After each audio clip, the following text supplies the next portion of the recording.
talk about this thing that's in my brain. It keeps me from wanting to go on, but I want some gain. Maybe a little fame. Well, I guess I'll get right into it, huh? Everybody, welcome back to the We The Patriots Podcast. I am your host, Sal Assante, and today I'm going to be rocking solo for some reasons I might get into a little bit later. For now, wanted to do a show regardless of having a guest, not having a guest, because the world has gotten, well, let's just be honest, it's been crazy, right? But the world's gone a really weird way in the past few months, even the last year or so. And I just wanted to catch up on what I've noticed over the past couple months since I've been releasing a show, just because it feels like it's getting away from us. I know I was talking with Danny a little while ago when we were talking about his sports, and he was getting overrun with work for school, and he's like, everything seems to be passing him by, and I feel the same. I feel exactly in that position now, so I want to do a show before it gets way out of my hand. Without further ado, I'm going to jump into the first topic, which is the topic that I think everybody's starting to really, I guess it's getting into the news now, is the presidential race of the upcoming 2024 election. Here, I'm going to be taking a little chance putting this show out because allegedly they're holding back the reins on putting some restrictions in place for speech on YouTube. So we're going to take a little gamble and veer into this topic, and I don't have anything controversial to say per se, but maybe I do depending on how you look at it.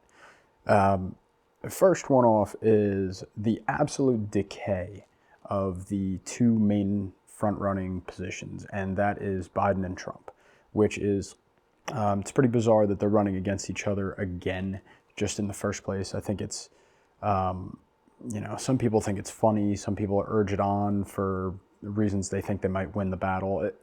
All beside the point, I think it's not great for our country that these two people are the two people that we are actually, this is the one that we're going for. I can't believe that these two people are the two people that we're going to be voting for more than likely when it comes this time next year. So from the news that's been coming out lately, I'm sure most of you have seen, but let's just recap here. Hunter got indicted on some pretty weak charges. He got some gun charge that if you go and look into it, basically he just mishandled the gun. His family self-reported him, and because of that, he had to go through charges with that. And some minor tax stuff that wasn't going at the big questions like what's going on in Ukraine, what's going on in China. There's been more and more information coming out where people are, I guess you could call them whistleblowers, where they're claiming that they had no chance to prosecute Hunter or not underneath the law that would be normally applicable to most citizens. That's where we're at when you know that you have a shielded class. You have a shielded type of people that are automatically not going to get hit by the rule of law just the way that any of us normal people would.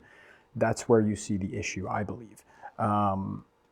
And so it leads further into, I think, the next point that I want to bring up, that cocaine was found in the White House very recently. This was right after July 4th, I believe. So what they decided to do with this was do a horse's ass investigation, if you ask me. This is the most surveyed building, I believe, or at least one of in the whole country, maybe minus the Pentagon or maybe some of our top secret buildings or Area 51 if you want to talk about that. That's it. You have this building is fully surveyed by cameras, by security teams all the time. And for you to tell us that, for them to tell us, the people, that they don't have a lead, find that hard to believe. And I'm sure that a lot of you all also find that very hard to believe. This shielded class of not being able to go after them for the right stuff, or not being able to fully prosecute because of who they are, their connections they might have, the people getting in the way. You add up all these things, and it's hard not to look at Trump's case where he mishandled documents, and all you could think is that they brought charges up, if you're thinking about it from side to side. Now, my point bringing up the next one, which is that Trump's mishandling of documents, I don't think that's any better. I think what he did was pretty vile when you talk about what the oath of the office that he took and what he's supposed to stand for as the president. Some of the stuff that he did is just purely moronic. It seems like he almost wanted to get caught in certain instances, just going completely against his lawyer's guidance. Embarrassing, in my opinion, embarrassing. And I think it goes to show more so the character and the tenor of this president or former president and what you could expect if he were to be voted in for another 4 years. I don't think you're looking at a very positive outlook. So with all that in mind, and this is something that I actually want to do more with our show rather than less, I think that we as a group, or more so me in particular, have been shining a light on a lot of problems, but offering very little solutions. And maybe it's because we don't have them, but the whole point of this conversation is to bring up solutions that are going to be good for the country and good for everybody around us and what to possibly look for in candidates. So with Trump being shot as he is, I personally don't think he's the best representative of Republican values. Neither do I DeSantis, but that's for another day. And Biden on the other side, who is there to replace? Who is the leader that we have? And this is where I call out, and I don't know. I don't have a great answer, but my one answer to you, if you are really trying to pick a side in this race, is don't pick a side yet. And I encourage you to at least entertain yourself, especially if you're on the right side of things. Entertain yourself with the likes of RFK Jr. Entertain yourself with a left-wing mind that's not so mainstream. The whole mainstream left has gone in such a weird direction that you want to call them left or progressive left, but it's not. It's deteriorating. And now we don't know who we're talking to when it's on the left side. That's a big problem. That's one of the things that I think is really taken away from the conversation to be had. And when you want to look at a positive thinking or an American thinking, a pro-America left-wing person, I want you to just go listen to RFK Jr. Give it a shot. At this point, I support a lot of his ideas. I like the way that he talks about the country. Not to say that he's earned my vote yet, but hey, I think you got to consider all options, and especially as someone who is tending to the right side, or at least I want to think conservatively. I don't want to wreck the system if it's not deserving to be wrecked. It's someone to think about, and he puts a lot of ideas in an American frame that he's talking about it from the bottom of his heart as an American. He's not saying this stuff to rip other Americans down, which it seems like no matter what side we voted for the past, my whole lifetime, I'll just be honest, I'm so young, but my whole lifetime, I've only noticed that the president seemed like they didn't care about us, the real people of the United States. So that's just my thoughts on that. And we'll move on to next topic right here. All right, so our next one, so onto some other news. So this was my sports for the week. This is all I got. Domingo Germán of the Yankees threw first perfect game since 2012. So good on him. Great. He sucked the rest of the year. This whole year has been an absolute disaster for the Yankees and him, honestly, as a whole, except for that game. And it's being shined upon by the fact that Judge is out. The injury has hindered him useless, the lineup useless, and yeah, it's been a very for the AL East in baseball, the only sport that I'm really watching right now. For anybody out there who is watching that, it sucks if you're a Yankees fan, and if you're a Boston fan. It's like, what are we watching here? You have a 5-team race. All 5 teams are ahead of 500, and just some bad baseball being played by the Yankees, and somehow staying afloat of 500. It'll be interesting to see how they make it. I don't know. All I know is Domingo Germán, perfect game. For the guy to come back into the big leagues the way that he has, I guess, is good on him. I wish him the best, but he's definitely done some things that he'll have to answer to, not us, but a higher power to, as to whether he did them, did not, what he did, and the victims at his hands that seem to have happened. And it's sad that I think it's sad that we can't come together, I think, as a Yankees fan base and a Yankees group, and just come together and get rid of these guys. Like, it took so long to get rid of a Chapman. It took so long to get rid of the sourness that was Clint Frazier. Getting rid of the bad characters in and around what's supposed to be a growing organization is exactly what you're supposed to do as management, and it is what I think is permeating to a lot of different parts of life, not just baseball. So let's go on to our next one here. We're going into the... I almost didn't want to talk about this one because it was interesting. I think the last time when I had Gia on, I think when we recorded the show, I'm not sure if they even knew if the people in this Titanic sub actually were dead yet. But, so, just the fact that this story comes up. So, I was listening to some stuff about it. It turns out that they got a lot of recommendations from all of the organizations, the 3-letter, 4-letter, 5 letters, NASA's, and all these, to get recommendations on their sub. Sometimes they listened, sometimes they didn't. It's beside the point now. But what I found pretty egregious about the whole thing, and you look back on it now with a little bit of a calmer head than in the situation, but my whole feeling was on Sunday when we heard that they lost communication with the sub, immediately I thought they were dead. I didn't think that there was any chance they were coming back. They made all these rescue efforts. I didn't think that there was a chance, to be honest. And I thought they might already be dead, but obviously you have no way to confirm until you get the information. But they held that information till Thursday, and we found out very quickly that the Coast Guard, I believe it was the Coast Guard or the Navy, but I'll put it up here.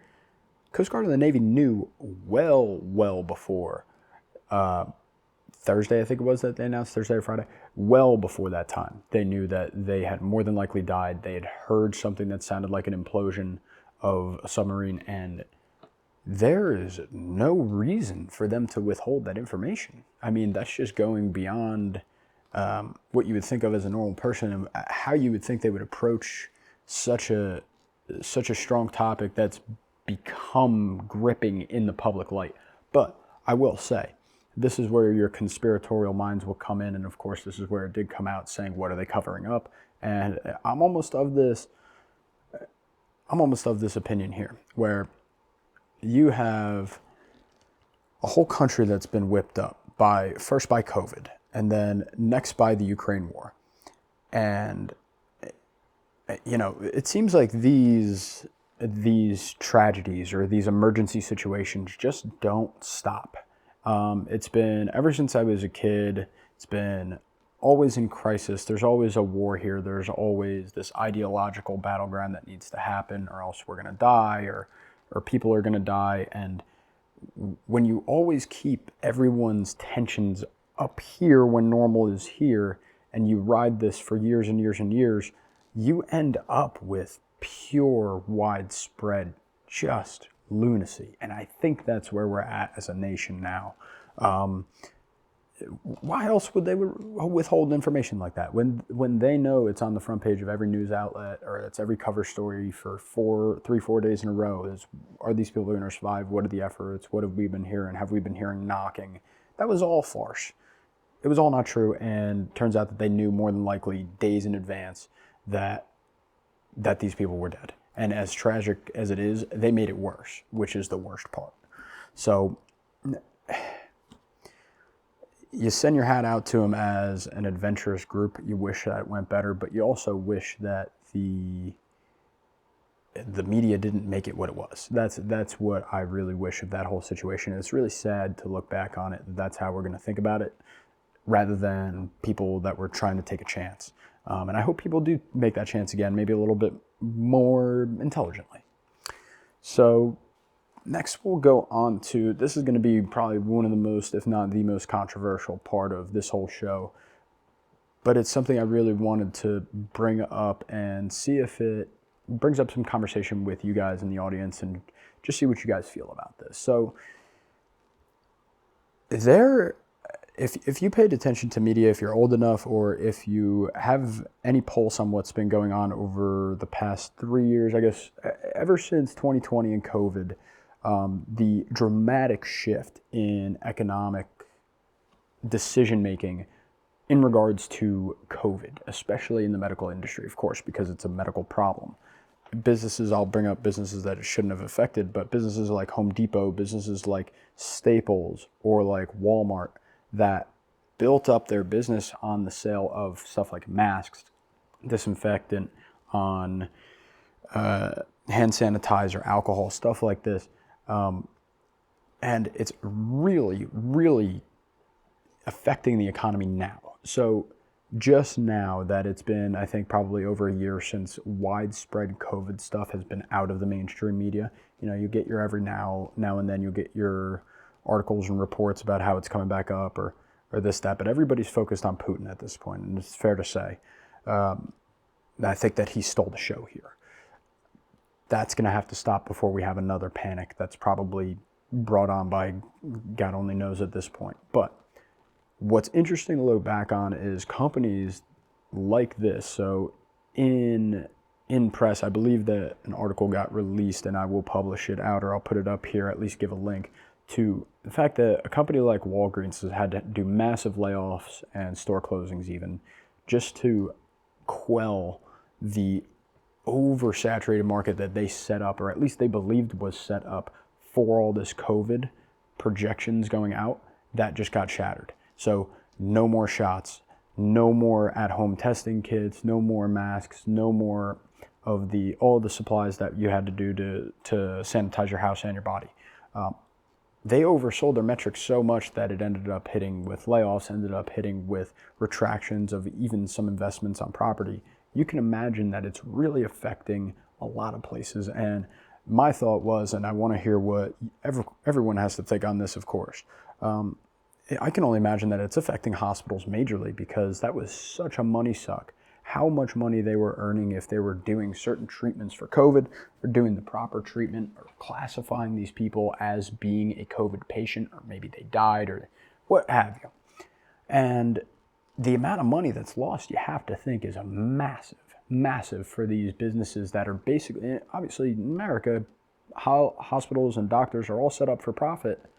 You can't blame them to do the thing that's going to earn them the most money, but the way that our economy nowadays is set up is that you're broadcasting your whole business out for the next 5, 10, 15 years even. Like Amazon had a big issue now. So what you noticed is ever since Jeff Bezos stepped away, the stock of Amazon's been a lot more in the vicinity of where it started from him leaving, rather than taking that huge upward trajectory that it seemed to keep going on.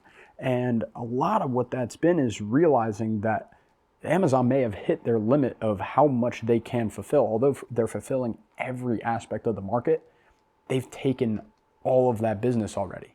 Now it's everyone's either using Amazon to sell their products, or they're working around them and it has nothing to do with Amazon, and Amazon's not going to dive into that business anyway.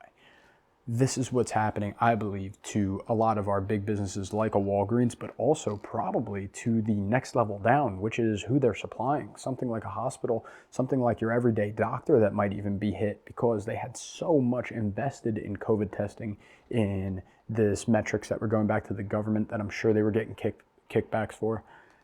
This is the stuff that could really put the medical industry into a rough spot, maybe in the upcoming few years, with this retraction from COVID. So we will really see. I think it's going to be something to pay attention to, and it's definitely something that I'm going to be looking out for as my future wife is going into the healthcare profession. It is something that we are very, very cognizant of, and definitely something I think for all of you to be on the lookout for as well.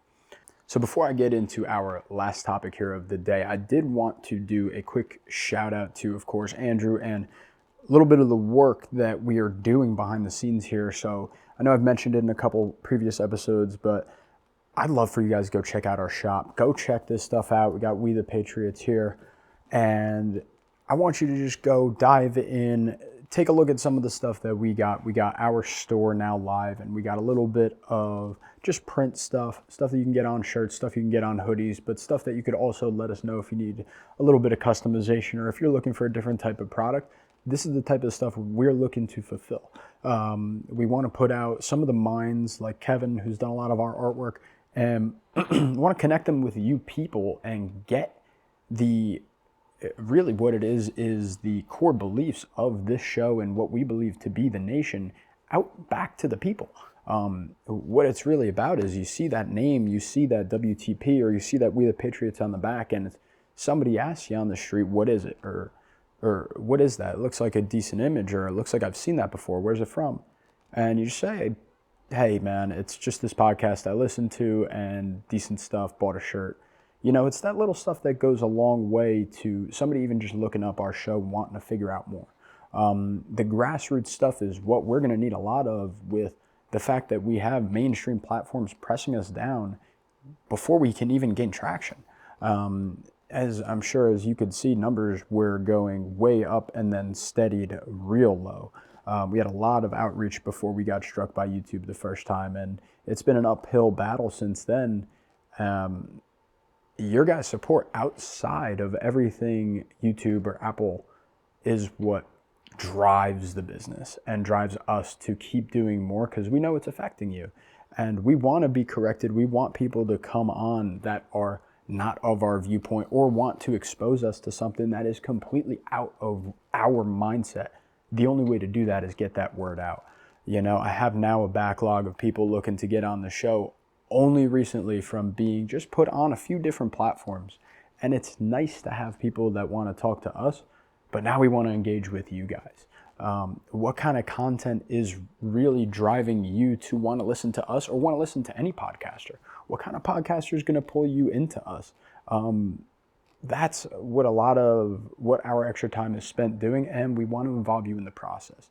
What a lot of that involves too is you become a member and you can get access to these Friday hangout sessions that we're going to start doing, where we're just going to hang out for an hour or two and just talk the talk.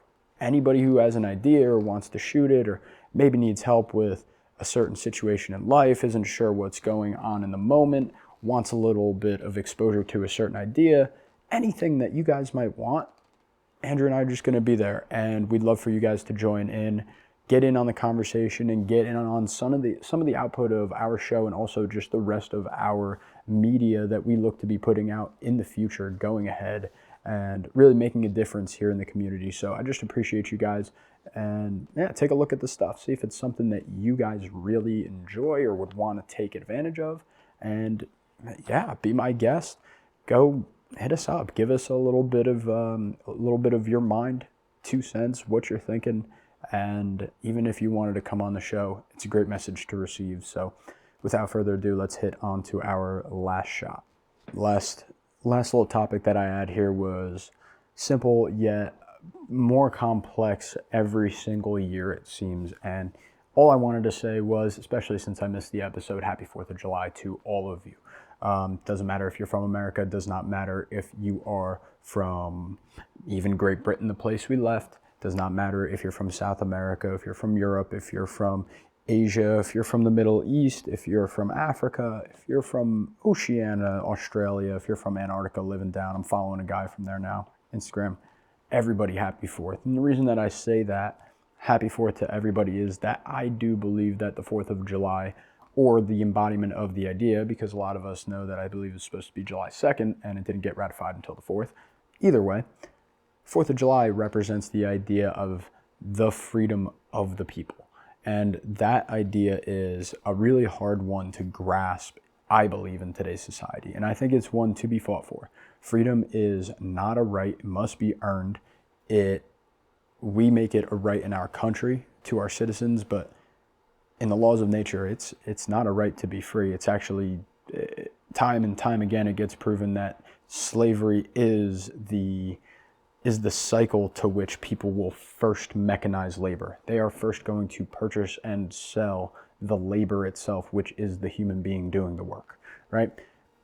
That, at its core value, is the opposite of how we believe. And even though there were slaves as this 4th of July moment originally happened, the idea was so written into, especially our documents like the Federalist Papers. There was so many different people that opposed it in the beginning, and goes to show that I believe that our country was set up to have the freest people. Now, it takes us to represent that freedom properly, and that's what a lot of what We The Patriots and what I was just talking about ties into, is being that group and being that community for each other and wanting the best. And July 4th is just one of those opportunities, just like a Christmas, just like an Easter, a time of coming together. A 4th of July is as well. It's why it's a federal holiday, in my opinion. So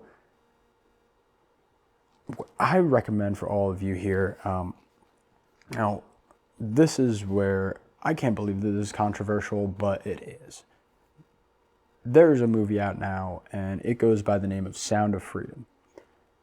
This is one of the most just gut-wrenching feelings when you watch this type of movie that I've seen in a long time. I think it was, the first time I might have seen American Sniper that I really got riveted by a movie, and this was another instance. It hit me right in the stomach. It felt like a sucker punch, and it embodied the time. It really did fit into that July 4th feeling of America, and the fact that we need to stand up eventually for something. You got to draw the line somewhere. You can't just keep taking what they say is right. You can't just keep accepting it over and over and over again and saying that whatever the higher power above me, whatever they say, although I may not like it, I'm not going to act any differently. At some point, you need to put your foot to the ground, put the rubber to the road, and make something happen. And this movie really, really struck a chord with me. I think it struck a chord with everybody in the theater when I went and watched it. I thought it was well liked. It was well received by everybody there. And although you might hear things like it was a controversial show, or it didn't fit into what mainstream entertainment should be, I think that it is a must-watch. I think that if you are an American, or especially if you have kids and you want to know what the reality of the boots on the ground type of situation is, go watch it.